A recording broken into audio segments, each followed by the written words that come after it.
Hey Leute, das ist einer meiner nächsten Videos und zwar habe ich heute jemanden zu Gast oder eigentlich ein paar Tage zu Gast bei mir in Österreich. Den Lukas, einer meiner allerbesten Freunde, und genau, heute wollen wir eigentlich hauptsächlich viel über College-Tennis reden. Du bist selber auf dem College, aber ich will da jetzt nicht vorausgreifen, deswegen vielleicht Leute, die dich überhaupt nicht kennen oder dich nur so sporadisch kennen, kannst du dich gern mal kurz vorstellen. Ja, also mein Name ist Lukas Engelhardt, ich bin 23 Jahre alt, ich komme aus Augsburg und ich studiere seit 4,5 Jahren in den USA. Ich studiere in Ole Miss, das ist in Mississippi, und ja, bin gerade über die Weihnachtsferien daheim in Deutschland und habe jetzt die Tage den Dennis besucht in Wien und genieße ein bisschen die Semesterferien. Genau. Ja, was man vielleicht noch sagen soll, es gab hier eine kleine Diskussion noch, weil ich hier ein Kissen habe, das von FC Bayern München ist. Und dadurch, dass du ja ein Borussia Mönchengladbach-Fan bist, war es sehr kritisch anfangs, aber ich glaube, du kannst damit leben, dass es jetzt für 1,5 Stunden neben dir liegt. Ja, ich versuche nicht genau hinzuschauen. Ja, vielleicht bevor wir auf das ganze College-Zeug kommen, fangen wir mal komplett vom Anfang an. Und zwar, wie bist du überhaupt zum Tennis gekommen? Also wie kam es dazu, dass du jetzt da bist, wo du jetzt bist? Gehen wir es vielleicht mal ein bisschen chronologisch durch. Also ich habe sehr früh zum Tennis angefangen. Mein Dad, der wollte, dass ich auf jeden Fall irgendeinen Sport mache. Das war ihm jetzt auch egal, welchen Sport. Ich habe am Anfang mich in vielen Dingen ausprobiert. Ich war im Fußball, aber ich wollte den Ball nie haben, deswegen wurde das dann auch schnell beendet. Ich habe mich auch im Turnen versucht, ich war beim Schwimmen, ich war beim Eishockey und es war eigentlich nicht so wirklich dabei, wo ich gesagt habe, okay, da gehe ich gerne hin. Und dann eines Tages bin ich mit meinem Dad und ich glaube, meine Mom war auch dabei, bin ich eben mitgefahren nach Honstetten und habe dann meinem Dad zugeschaut beim Tennisspielen. Und dann, nachdem er fertig war, habe ich ihn gefragt, ob er auch mit mir ein paar Bälle schlagen kann. Ich war relativ jung, ich war 3 Jahre alt, glaube ich, 3, 4 Jahre. Und ja, habe ihn dann gefragt nach seiner Einheit, ob er mit mir ein paar Bälle schlagen kann. Und dann war das so ein bisschen Liebe auf den ersten Blick. Und ja, dann ging es eigentlich so los. Ich wollte dann eigentlich jeden Tag auf dem Tennisplatz. Ich weiß noch, da gab es Sommerferien, da war ich ausnahmslos jeden Tag in Honstetten auf dem Platz und habe mit dem Papa gespielt. Und ja, bin da wirklich, habe mich in die Sportart verliebt, als ich klein war. Und das war das Größte für mich. Okay, vielleicht, dass man es so weiß. Dein Vater hat er hat Tennis gespielt, ja.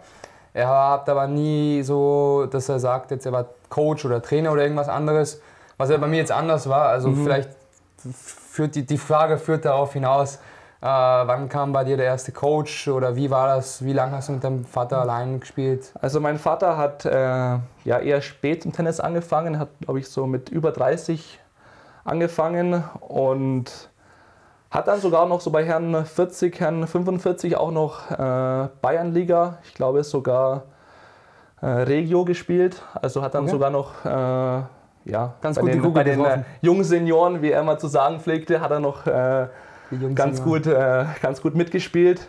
Und hat auch so nebenberuflich mal für eine kurze Zeit auch Training gegeben in Derching, in einem Tennisverein. Also das wissen eigentlich gar nicht viele. Auch in der Nähe von Augsburg, oder? Ja, in der Nähe von Augsburg. Den Verein gibt es auch gar nicht mehr. Aber da hat er nebenbei auch ein bisschen Tennistraining gegeben. Und ich habe dann eben bei ihm angefangen. Und ja, weil er ja auch berufstätig war, Vollzeit bei der Polizei, konnte er natürlich jetzt auch nicht jeden Tag mit mir spielen. Deswegen bin ich dann, glaube ich, mit so 5, 6 Jahren zum Trainer in Honstetten. Und habe dann da angefangen, eben Training zu nehmen. Das war der Cosmin Ritio. Kenne ich nicht. Sagt nichts. Der ist dann auch, ich war bei ihm schon 4, 5 Jahre. Und dann ist er aber weggezogen. Ich glaube, zuerst nach Lager-Lechfeld und dann haben wir leider auch den Kontakt verloren. Okay. Aber ja, es war ein super Trainer. Also der hat mir auch wirklich den Spaß vermittelt und also ich erinnere mich gerne an die Einheiten zurück mit ihm in Honstetten. Ja, ja. Ich weiß nicht, wann wir uns das erste Mal getroffen haben, aber wir kennen uns schon sehr, sehr lang. Ich kann mich jetzt nicht wirklich ans Alter erinnern, aber wenn du sagst, du warst da jetzt 5, 6, als du die ersten Stunden genommen hast und warst dann wie 4, 5 Jahre bei ihm? Also ich war jetzt nicht jeden Tag in Honstetten. Ich bin dann, glaube ich, mit 6, 7 Jahren gab es dann die ersten Sichtungen für einen Bezirkskader. Wir kommen ja beide aus demselben Bezirk, Schwaben. Und ich glaube, dass wir uns dann zum ersten Mal gesehen haben bei diesen Bezirkslehrgängen. Ich glaube, da war auch dein Dad teilweise Trainer. Und ja, Damals ich glaube schon, ja. So ich glaube, da war noch die Zeit mit so Stefan Ruf. Genau, Stefan Ruf. Der Chrissy Franzen war auch noch dabei, genau. Du, ich, der Oder von Marco, also es war schon... Genau. Wobei die meisten sind entweder auf dem College oder haben nichts mehr mit Tennis am Hut. Ja, und da war so die Zeit, wo wir uns zum ersten Mal dann gesehen haben. Meine Jugendzeit ist, glaube ich, ein bisschen anders verlaufen wie deine. Ein bisschen weniger erfolgreich, wenn man schon mal so anteasern darf. Ja, wie ging es dann weiter? Honstetten und dann? Und dann, weiß ich noch, hat der Jugendwart damals, Alfons Hohm, der hat dann gesagt, ich soll mich mal anmelden bei einem Turnier, weil er halt auch mich gesehen hat, dass ich jeden Tag eben mit meinem Dad trainiere. Aber hast du damals, so wie jetzt, dass die Leute anfangen mit Kleinfeld, Midcourt, Großfeld? Ich glaube, das gab es von mir noch gar nicht. Das wurde dann so ein paar Jahre oder ein paar Jahrgänge nach mir wurde es eingeführt, aber ich habe klar Kleinfeld gespielt, aber ich habe kein Midcourt gespielt und ich habe auch nie mit irgendwie den orangenen und grünen Bällen gespielt. Also entweder kannst du Tennis spielen oder kannst du halt nicht Tennis spielen. So ein bisschen. Ja, ich fand es auch ganz witzig. Also dann auch so dann der Unterschied zwischen Kleinfeld und Großfeld. Ich weiß dann noch, da gab es sehr viele gute Spieler im Kleinfeld, die dann halt dann im Großfeld komplett rausgefallen sind damals.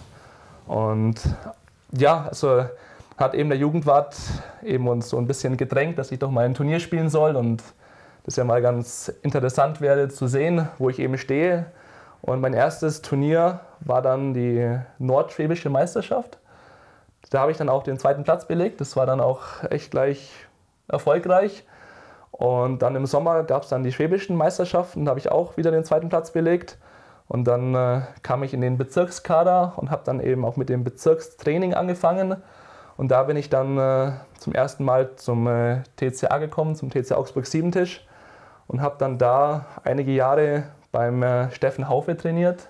Am Anfang eben nur beim Bezirkstraining, aber weil mir dann auch das Training sehr gut gefallen hat und ich auch mit dem Herrn Haufe sehr gut klargekommen bin. Ich weiß nicht, ob ich mich täusche, aber das war der Trainer der Entdecker von Kohlschreiber. Genau, der hat Philipp Kohlschreiber teilweise trainiert und auch ein bisschen hervorgebracht. Ihm die Grundlagen beigebracht, hatte auch die Klaschka-Schwestern. Die Carmen Klaschka ist die Frau vom Flo Meyer, den man ja auch vielleicht kennt, auch ein sehr erfolgreicher Tennisspieler aus Deutschland. Und die Sabine Klaschka war auch eine super WTA-Spielerin. Und ja, bin dann da eben zu meinem Haufe gekommen und bin dann am Anfang noch so zweigleisig gefahren, also ein bisschen mit meinem Dad, ein bisschen eben bei dem Cosmin Ritio in Honstetten und dann eben auch 2, 3 Einheiten die Woche beim Herrn Haufe. Aber ich habe dann da schon wirklich angefangen, mich dann voll aufs Tennis zu konzentrieren. Also nachdem das halt dann eben auch mit den anderen Sportarten nicht so wirklich geklappt hat, aus allerlei Gründen, bin ich dann auch wirklich schnell beim Tennis geblieben und wollte mich dann auch voll... und Mama und Papa waren da voll dahinter? Ja, also von Tag 1 waren die da voll dahinter. Also ich weiß, meine Mom hat noch versucht, mich bei den Domsing-Knaben unterzubringen, weil meine Mom, klar, also der war es auch im Endeffekt egal, was ich mache, aber die war jetzt nicht so sportbegeistert wie mein Dad. Die hat mich dann mal bei den Domsing-Knaben angemeldet und ich bin dann da aber gleich beim ersten Test, den es da gab, nach einem Jahr oder so, bin ich dann gleich durchgeflogen und mein Dad hat sich natürlich sehr gefreut, hat dann gesagt, ja, das ist mein Sohn, während meine Mom natürlich schon ein bisschen enttäuscht war. Aber spätestens dann war klar, okay, jetzt... Ja gut, ich weiß jetzt nicht, wie du mit deiner Stimme da in die höheren Oktaven gehen solltest. Das wird, glaube ich, sehr interessant gewesen. Nee, das hat nicht funktioniert. Also das hat schon damals nicht funktioniert. Das hat sich auch bis heute nicht geändert. Ich glaube, hätte man die Stimme ein bisschen ziehen müssen bei dir. Nee, also das lief nicht. Mein Dad wollte es sogar, also wenn er sich eine Sportart hätte aussuchen können, dann wäre es sogar Eishockey gewesen, weil er war eben über 20 Jahre lang Stadion-Einsatzleiter und war da halt wirklich immer bei den ganzen AFV-Heimspielen im Stadion, hat sich da um die Spiele gekümmert und hat dann halt dadurch auch die ganzen Verantwortlichen im Verein kennengelernt. Dann hat man auch einen Nachbar, der relativ hoch im Verein war und hat halt da wirklich alle Kontakte gehabt und hat halt so gemeint, du musst nur Eishockey spielen wollen, ich habe alles bereit für dich. Aber hättest du oder hast du Eishockey schon mal gespielt? So? Ich habe einmal gespielt, gut. aber damals war es mir auch ein bisschen zu hart und ich weiß nicht, hat nicht so gefunkt. Ich meine, da war ich 4, 5, 6 Jahre alt. Ja. Kann ich mich jetzt nicht mehr ganz genau erinnern, aber ich habe mich nicht so verliebt wie jetzt im Tennis. Ja. Ist die Liebe immer noch da? Liebe ist immer noch da. Es ist ab und zu eine Hassliebe. Ich meine, das sagen ja schon einige Spieler, dass das so eine Hassliebe ist. Aber es ist schon größtenteils eine Liebe. Also ich genieße es schon, immer wieder auf den Platz zu gehen. Und ja, es ist schon ein cooler Sport. Ja. Dann warst du beim TCA, beim Haufe, alles klar. Und ich meine, unsere Wege haben sich immer mal wieder gekreuzt. Wir haben sogar mal gespielt gegeneinander. Ja. Ich weiß nicht, ob du dich daran erinnern kannst, aber ich glaube, ich habe noch keinen Sieg gegen dich. Vielleicht ändert sich das irgendwann mal. Weiß nicht, vielleicht so wenn wir so 60, 70 sind, wenn du mit dem Krückstock rumläufst, weiß. Aber ich weiß halt immer so, okay, Lukas Engelhardt, das war immer so mit 1, 2 anderen Spielern, das war immer so das Höchste in Deutschland. Was kam danach? Gab es da auch, so Deutsche, wo man mit der Mannschaft auf internationale Turniere fährt? Wo warst du da, dass Leute das vielleicht mal so ein bisschen greifen können? Ja, also ich habe halt wirklich dann auch schon mit 6, 7, 8 Jahren wirklich viel trainiert und habe halt wirklich fast jeden Tag Tennis gespielt. Und ja, dann kamen auch dann relativ schnell Erfolge.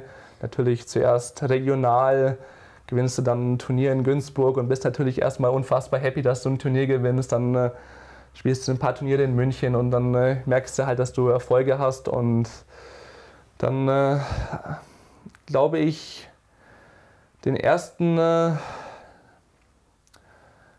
deutsche Meisterschaft, die war glaube ich 2010. Die lief aber noch gar nicht so gut. Dann 2011 wurde ich dann zum ersten Mal eingeladen in einen DTB-Kader, zu einem DTB-Lehrgang. Da war ich dann für ein paar Tage in Hannover und da wurden dann 3 Spieler ausgesucht, die dann für die Jugendnationalmannschaft nominiert werden und die dann eben mit der Jugendnationalmannschaft und einem Betreuer dann zur EM Europameisterschaft. Genau. Also wie im Fußball. Genau wie im Fußball, aber hat sich so European Winter Cup genannt. Das gab es dann auch im Sommer nochmal. Und ja, da wurde ich dann nominiert. Das war dann so mein erstes wirklich großes Erlebnis. Ich bin dann da mit 11 Jahren nach Ufa geflogen. Das ist wirklich im tiefsten Uralgebirge in Russland. Und habe dann da zum ersten Mal für Deutschland gespielt. Und ja, das war so ein bisschen der Startschuss. Wir waren zwar als Mannschaft nicht ganz so erfolgreich, haben dann da eben gegen Russland verloren, aber ich wurde dann im Sommer nochmal nominiert. Da haben wir uns dann für die Endrunde qualifizieren können und wurden dann auch bei der EM Dritter. Und ja, war allgemein, 2012 war das eben. Das war ein wirklich erfolgreiches Jahr, wo ich dann auch bei diesen, also so U12, U14, U16 gibt es ja diese Tennis Europe Turniere. Das sind so internationale Jugendturniere, vor allem für europäische Spieler, aber es gibt auch hin und wieder Spieler aus der ganzen Welt, die dann eben nach Europa fliegen und die Turniere spielen. Und da habe ich dann auch ganz guten Erfolg gehabt. Aber ganz klar, also die ersten Highlights waren die Nationalmannschaftseinsätze in Russland und dann eben im Sommer in der Türkei und dann auf Sardinien in der Endrunde. Das war da läufst du dann schon mit dem Adler auf der Brust rum. Genau, und dann halt erstes Mal Nationalhymne bei dem Turnier. Und kannst du kaum singen, weil du den Text nicht weißt. Kannst du kaum singen und ich bin da 11, 12 Jahre alt und das ist natürlich für mich als damals kleinen Jungen, war das natürlich das Tollste, das größte Gefühl, dass ich da für Deutschland spiele. Und ja, das war 2012. Dann 2013 war ein relativ schwieriges Jahr.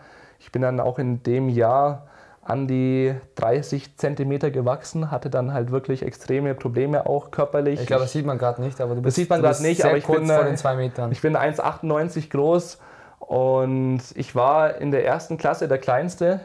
Und auch in der 5. Klasse gab es auch einige Mädchen, die größer waren als ich. Also ich war da wirklich noch relativ klein. Und dann eben so mit 11, 12, 13 habe ich dann einen unglaublichen Schub gemacht. Und es war einfach zu viel, zu schnell. Ja. Und ja, der Körper konnte damit nicht abfinden. Der hat dann wirklich da so ein bisschen gestreikt, hatte dann alles Mögliche. Wenn irgendjemand 100 Meter weiter gehustet hat, dann war ich halt gleich krank. Habe dann natürlich auch koordinativ halt auch ein bisschen abgebaut. Bin dann auch mal beim Tennisspielen hingeflogen, habe mir einen Arm gebrochen. Und ja, dann alle möglichen Probleme gehabt eben in dem Jahr. Habe dann auch angefangen eben mit Fitnesstraining.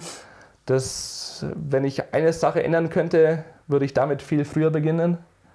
Das habe ich erst zu spät begonnen. Das hat mir damals noch nicht jemand wirklich gesagt, wie wichtig Fitnesstraining eigentlich ist, auch schon im jungen Alter da vorbeugend zu trainieren. Ich meine, klar, du musst nicht mit 11, 12 Jahren schon da die mega heftigen Gewichte da rumschmeißen, aber halt mit eigenem Körpergewicht ein paar Übungen machen, 2, 3 Mal die Woche, das wäre schon eine sehr gute Basis und die hat mir eben gefehlt und deswegen war ich dann eben auch wirklich das ganze Jahr über verletzt und ja, habe da wirklich gebraucht, so schon 18 Monate eigentlich, um mich da so ein bisschen wieder zu fangen. Ja, klar.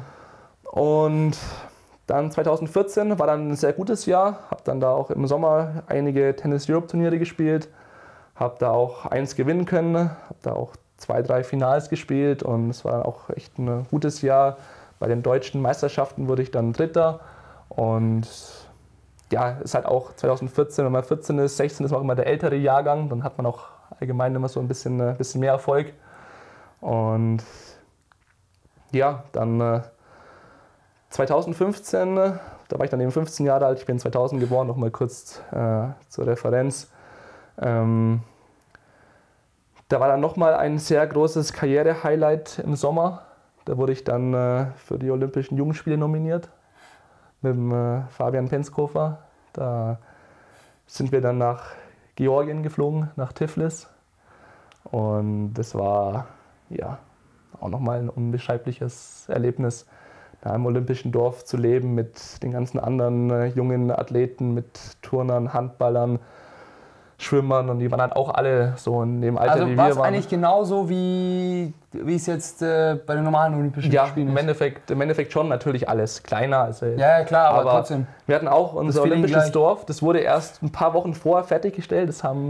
Da hat dann eine chinesische Firma hingestellt und da sind wir dann eingezogen und es war auch so eine Stunde weg von der Anlage und ich weiß auch noch, wir hatten da unseren eigenen Teambus und dann wurde man auch immer von der Polizei eskortiert zur Anlage und zu den Spielen und ich weiß eben noch, dass auch auf der Anlage waren überall Securities und haben da eben gesorgt, dass halt alles sicher ist, alles passt und ja, einfach das Drumherum, ich meine, mit 15 Jahren ist man ja auch nicht so alt und dann da eben, ich denke, es ist egal, wie alt man ist, da zu den Olympische Spiele sind, das war halt unfassbar. Also es war echt, da denke ich unglaublich gern zurück. Und es lief auch gar nicht mal so schlecht. Ich konnte auch 2 Matches gewinnen, habe mich ins Achtelfinale gespielt, habe dann da gegen den späteren Turniersieger 4-6, 4-6 verloren. Also es hat gar nicht so viel gefehlt. Aber es ist interessant, dass die Matches noch so voll ja, also klar, es gibt Turniere, die habe ich vergessen, aber ich meine, das Turnier, das werde ich niemals vergessen. Also ich hoffe, dass ich es niemals vergessen werde, weil das ist Wahnsinn. Ja. Da denke ich schon gern zurück. Das ist Wahnsinn. Aber dann kam irgendwann mal, weil ich würde mal sagen, ein bisschen was weiß ich von dir, immer weniger nationale Turniere bei dir, internationale Turniere. Und man hat sich immer so ein bisschen, natürlich Spieler reden untereinander, Eltern, vor allem die Eltern reden untereinander. der gewinnt gegen den, also muss der gegen den gewinnen, weißt du, was ich meine? Ja. Das ist Wahnsinn. Und da wurde halt so mal geredet, ja, was ist mit dem Engelhardt los, was ist denn da los?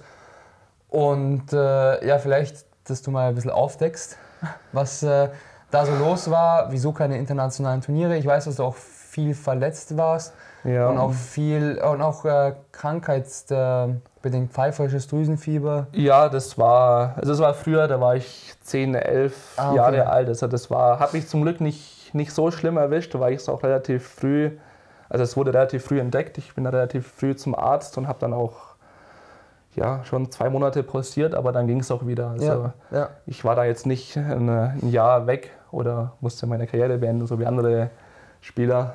Also es hat mich nicht so schlimm erwischt. Aber ja, ich habe halt ganz normal, regulär meine Schule durchgezogen. Ganz regulär heißt, ich habe in Augsburg gelebt und bin jeden Morgen um 8 Uhr zur Schule marschiert, ins Maria-Ward-Gymnasium und war bis zur 9. Klasse sogar in der Ganztagesklasse. Also ich war von 8 bis 17 Uhr in der Schule. Und hast Tennis gespielt, oder? Hab Tennis gespielt danach, Alter, genau. Und ich meine, es ist halt, natürlich schon schwierig, aber ich habe mich halt dann mehr für nationale Turniere mich entschieden, weil die halt dann nur am Wochenende sind. Und wenn ich halt dann diese Tennis Europe Turniere spiele, die gehen halt im Endeffekt am Sonntag los mit dem Sign-In. Und dann, wenn es gut läuft, habe ich halt am Montag die erste Runde und spiele halt dann am Samstag, Sonntag das Finale. Yeah.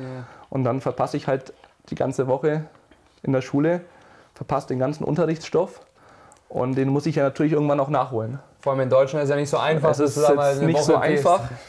Und auf meiner Schule war es auch nicht so einfach. Ich meine, ich hatte unglaubliche Freunde, die mich auch wirklich in jeglicher Hinsicht unterstützt haben. Also ich hatte erstens einen sehr, sehr tollen Rektor, der mir immer freigegeben hat für Turniere, wenn ich halt eben angefragt habe, für DTB-Lehrgänge. Und der hat halt gesagt, du Lukas, wenn die Noten passen, dann kannst du so viel frei nehmen, wie du willst. Echt? Ja, das war wirklich Das kenne ich aus anderen Schulen in der Nähe von Augsburg nicht. Deswegen wollte ich es nochmal hervorheben, dass der damalige Rektor, Herr Krosak, da wirklich muss ich nochmal wirklich einen Dank aussprechen. Du darfst ihn gern grüßen. Er wird vermutlich nicht zuhören, aber ich meine, ohne Unterstützung von ihm auch wäre das nicht so möglich gewesen. Also ich habe dann eben auch oft den Sportunterricht eingetauscht gegen eine Session beim Physio, weil ich halt, wie schon gesagt, ich war oft verletzt, ich bin unfassbar viel gewachsen und habe dann halt auch so ein bisschen Hilfe gebraucht von außen, dass ich halt den Körper einigermaßen wieder fit kriege. Und das hätte er auch nicht machen müssen, mir da freizugeben. Also ich meine, ich habe dann vor allem, wenn du sagst, okay, fürs Tennistraining okay, aber für ein Physio, weißt du? Ja, ich meine, für ein Physio, das hat mein Dad dann auch ihm halt erklärt, wie wichtig das eigentlich ist für mich. Und ich meine, klar, Sportunterricht ist ja natürlich auch wichtig, aber ich meine, ich habe genug Sport gemacht. Ich meine, ich bin dann halt immer reingekommen für die Noten. Also wenn halt da Noten gemacht wurden im Handball oder am Reck oder am Bahn oder was weiß ich, wir da gemacht haben, bin ich dann immer gekommen, habe die Noten gemacht. Aber in den ganzen anderen Wochen, wo halt nur geübt wurde oder gespielt wurde, da war ich dann beim Physio. Und ja, also wie schon gesagt, ich habe halt da die Schule ganz normal durchgezogen. Und ich war dann auch mit 15 Jahren, habe ich dann auch ein Level erreicht, wo ich dann bereit war für kleine nationale Herrenturniere. Also ich sag mal so also früher hätte es keinen Sinn gemacht, mich da irgendwie anzumelden, aber das war dann so das erste Jahr, wo ich dann auch körperlich in der Lage war, da mitzuhalten mit dem Herrentennis. Ist natürlich schon ein bisschen kraftvoller. Ich meine, wenn du dann auf einmal nicht mehr gegen Gleichaltrige spielst, sondern du spielst dann gegen richtige Herren. Gegen Leute, die sind 25, das sind Mucki-Pakete und du bist halt noch 14, 15 Jahre alt. Und das hat dann auch einfach wirklich auch Spaß gemacht, da dann halt nicht mehr nach Italien zu fahren oder Frankreich, sondern einfach nach München, Stuttgart und sonstige Dörfer zu kleinen Preisgeldturnieren und dann da eben die Turniere zu spielen, die Matches zu spielen. Und ich denke, es war auch ein ganz guter Schritt für die Entwicklung. Und ja, natürlich auch finanziell natürlich auch günstiger nach München zu fahren, als wie quer durch Europa zu touren. Und vor allem, wenn du halt in München auch gute Matches hast, dann musst du halt nicht irgendwie nach Griechenland fliegen, sondern dann ja, nimmst du halt das Turnier vor der Haustür. Und das war eigentlich dann so die Gründe, warum ich mich dann jetzt nicht, ich habe dann nicht nichts mehr gespielt, international, aber halt vermehrt nationale Turniere, einfach wegen der Schule, weil es halt für mich einfacher war, dann am Wochenende einfach zu spielen und nicht unter der Woche, weil ich dann halt nicht das alles nachholen musste. Und halt einfach, klar, finanziell war es entspannter und ich fand ja auch für die Entwicklung, haben mir damalige Coaches auch gesagt, dass es sogar besser ist, wenn du schon dich sehr früh dann an dieses Erwachsenen-Tennis versuchst zu gewöhnen und halt dich da dann so ein bisschen reinsuchst. Dann einfach so, was machen deine Leute in deinem Alter und wie spielt dann halt ein Erwachsener? Was ist der Unterschied? Und im Endeffekt hat ja jeder Junge, denke ich mal, das Ziel dann eben bei den Erwachsenen erfolgreich zu sein. Ich meine, klar, es ist toll, wenn du bei U12, U14 auch erfolgreich bist, aber im Endeffekt das Ziel ist ja irgendwie dann bei den Profis, bei den Erwachsenen dann erfolgreich zu sein. Und das ist wenn du jetzt zurück überlegst, würdest du es nochmal so machen? Ja, mit Sicherheit. Okay. Also ich bereue es nicht. Ich meine, klar, ich hätte ganz gern auch die Turniere gespielt in Griechenland oder klar, einen tollen Ort, aber ich muss sagen, ich habe es nicht bereut. Also wenn du ein Budget hast von ein paar Tausenden im Jahr, dann würdest du auch machen, weißt du? Aber selbst dann würde ich sagen, ist es dann das wirklich wert, das Geld dann auszugeben, wenn du gleich gute Matches vor der Haustür hast. Das ist einfach auch entspannter, die Turniere dann daheim zu spielen. Also ist meine Meinung. Ich meine, klar, es gibt ja viele, die haben es dann anders gemacht, aber ich fand es einfach entspannter, die Herrenturniere zu spielen. Das war auch immer eine sehr coole Atmosphäre. Das war dann auch ganz anders. Ich meine, so bei diesen Tennis Europe Turnieren, da denken ja alle, dass sie die nächsten Federers werden, Nadals werden und die Eltern denken es ja sowieso. Und dann spielst du da halt... Tragen am besten noch die Tasche vom Kind. Genau, und dann spielst du da halt dann so ein kleines Preisgeldturnier. Und die meisten sind halt so Hobbyspieler, die ja dann das Turnier nach der Arbeit spielen am Wochenende. Und das war einfach auch eine echt coole, entspannte Atmosphäre. Also das habe ich dann auch so ein bisschen genossen, da dann zu spielen. Das war jetzt auch nicht unfassbar erfolgreich. Also ich habe da nicht so viel gewonnen. Also ich war froh, wenn ich da immer 1, 2 Matches gewinnen konnte. Aber war trotzdem halt cool, da mich so ein bisschen reinzufühlen, wie das dann halt so ist. Ja, aber irgendwann gewöhnst du dich halt dran, klar. Dann wirst du auch älter, dann wirst du größer, du wirst kräftiger. Ja. Und dann spielst du selber auch schneller. Deine Schläge haben dann auch eine andere Qualität, wenn du halt älter wirst. Und ja, das war so war dann so mein Weg, den ich dann eben gegangen bin. Bevor wir zum nächsten Punkt gehen, vielleicht noch ein größerer Erfolg, der eigentlich maßgeblich nicht für die Entscheidung, aber für den möglichen Weg, für eine Option gewesen ist ein Titel, der jetzt nicht im Einzel gewonnen wurde von dir. Nein. Darauf spiele ich eigentlich hinaus. Und zwar ist der für mich doppelt bitter eigentlich, weil der 10-fach bitter ist der. Na, aber doppelt bitter, weil ich mich hier zum ersten Mal für eine deutsche Meisterschaft qualifiziert habe. Davor noch nie. Immer so dran gewesen, nicht dran gewesen, dran gewesen, nicht dran gewesen. Und dann hatte ich die Möglichkeit zu spielen. Problem war dann, dass ich mir, glaube ich, ein paar Wochen davor das Kreuzband gerissen habe und gewusst habe, okay, ich bin jetzt nicht ein paar Wochen raus, sondern ich bin halt mal fast ein ganzes Jahr raus. Und dann haben wir eigentlich ausgemacht, dass wir doppelt spielen bei den deutschen Meisterschaften. Ja. Und du hast so ein bisschen gesagt, wie war es? Also ich habe halt bis dahin nicht wirklich viel Erfolg gehabt im Doppel. Also ich habe auch nie wirklich fürs Doppel trainiert.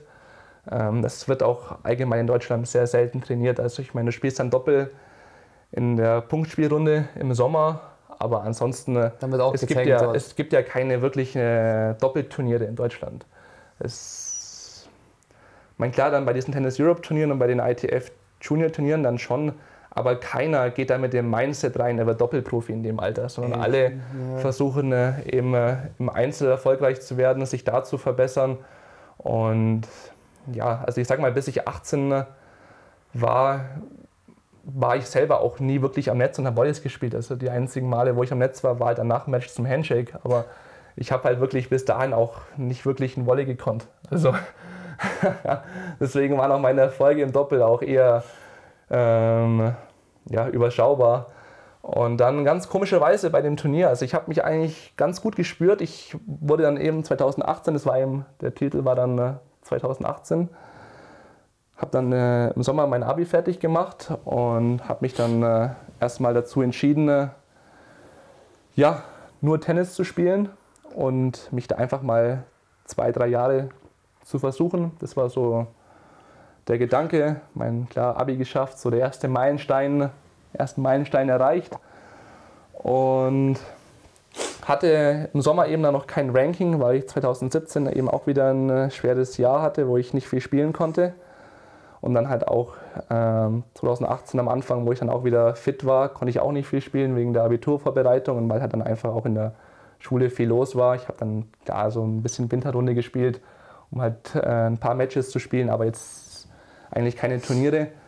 Habe dann den Sommer 2018 genutzt, eben erstmal mich national wieder nach oben zu spielen. Habe dann da einige Turniere gespielt, die auch, würde ich mal sagen, liefen ganz gut. Bin dann auch zum Marc Meigel gegangen, das ist ein Trainer in München, weil ich eben gemerkt habe, dass ich mein Spiel verändern muss. Ich bin 1,98, ich habe aber gespielt, wie wenn ich ein Argentinier wäre, der nur 1,70 Meter groß wäre. Und bin im Endeffekt nur rechts-links gelaufen, wie so ein kleiner Argentinier, so ein Südamerikaner mit 3 Lungen, der nie müde wird. Das Problem war halt eben, ich bin eben kein Argentinier mit 1,70 Meter Körpergröße, sondern ich bin halt nur mal 1,98 und es war halt nicht der richtige Spielstil für mich. Und ich habe mir dann eben einen Trainer suchen wollen, der eben auch so ein bisschen bekannt dafür ist, eben die Spieler auszubilden, dass sie eben aggressiver werden. Und dann bin ich eben in den Sommer dann auch zu Marc Meigel, habe dann da eben angefangen, bei ihm zu spielen. Und dann haben wir da viel auch nach vorne gearbeitet, viel am Volley gearbeitet, auch mit dem Christian Plöckel in Augsburg. Also ich bin habe da ein bisschen zweigleisig teils in Augsburg trainiert, teils in München und habe dann da eben versucht, mein Spiel so ein bisschen umzustellen. Und habe dann auch eigentlich im Training ganz gut gespielt. Bin dann da eben zu den deutschen Jugendmeisterschaften nach Essen gefahren und für mich war halt Hauptziel, den Titel zu gewinnen im Einzel. Also Doppel war für mich so, du hast mich dann gefragt und ich so, ja gut, ich mag dich und ich will... Wenn es unbedingt sein muss. Ja, so wenn es unbedingt sein muss, dann spiele ich halt auch Doppel. Aber Doppel war für mich eigentlich komplett unwichtig. Also ich nehme es halt mit. Klar, wenn du schon dich qualifizierst, dann ist natürlich toll. Aber war eigentlich gar nicht der Plan, dass ich da irgendwie weit komme. So, ich war nie erfolgreich und und dann hast du dich ja verletzt. Und dann war für mich so, ja klar, scheiße für dich natürlich. Aber ich habe mich dann eigentlich auch um keinen anderen Partner gekümmert. Und hat mich noch ein paar Tage vorher, hat mich der Tim Zeitvogel angeschrieben.